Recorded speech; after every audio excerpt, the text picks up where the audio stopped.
What's going on, guys? This is Yaz with Unreal Creative. In this video, I will be continuing to show you how you can set up your NPC to use the linear story dialogue option.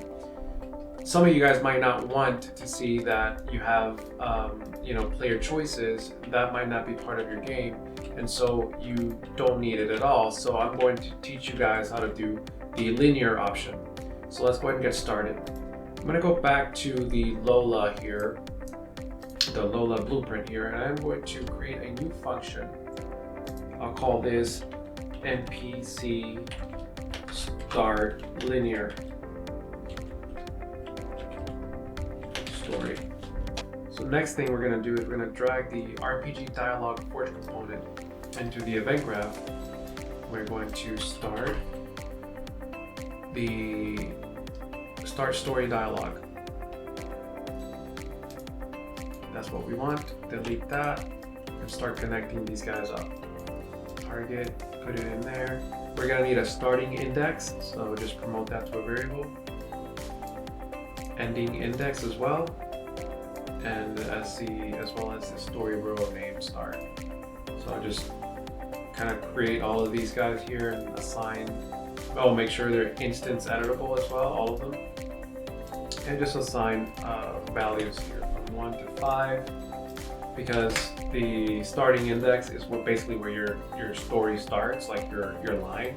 I'll show you guys here in one of the next episodes, the next videos. I'll show you guys how all of that works. And then the ending index will be 5, because I already know my little story.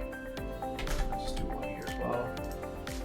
Okay, that should be already set up. So I'm going to go back to the RPG DialogueForge component. And then we name that NPC start linear story. So I'll type it in here. There we go, NPC start linear story. And again, target should be self. So if we go ahead and hit play and press E again, you're gonna notice that we have no options, but we have more of a linear story. This time around. Okay, this time I'm pressing space.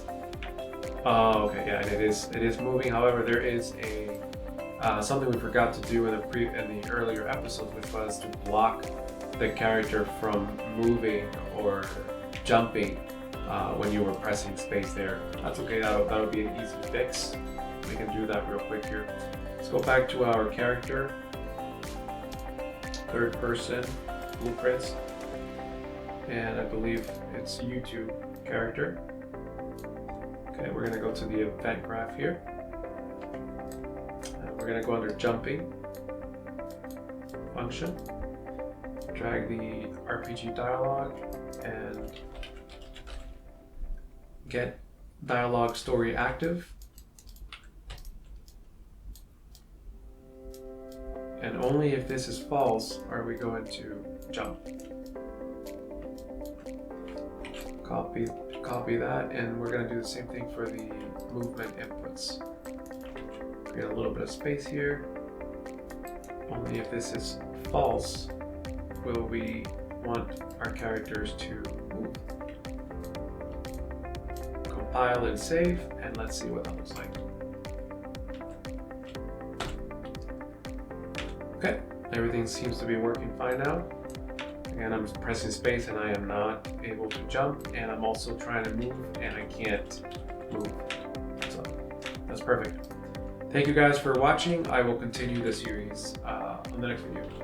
Thank you.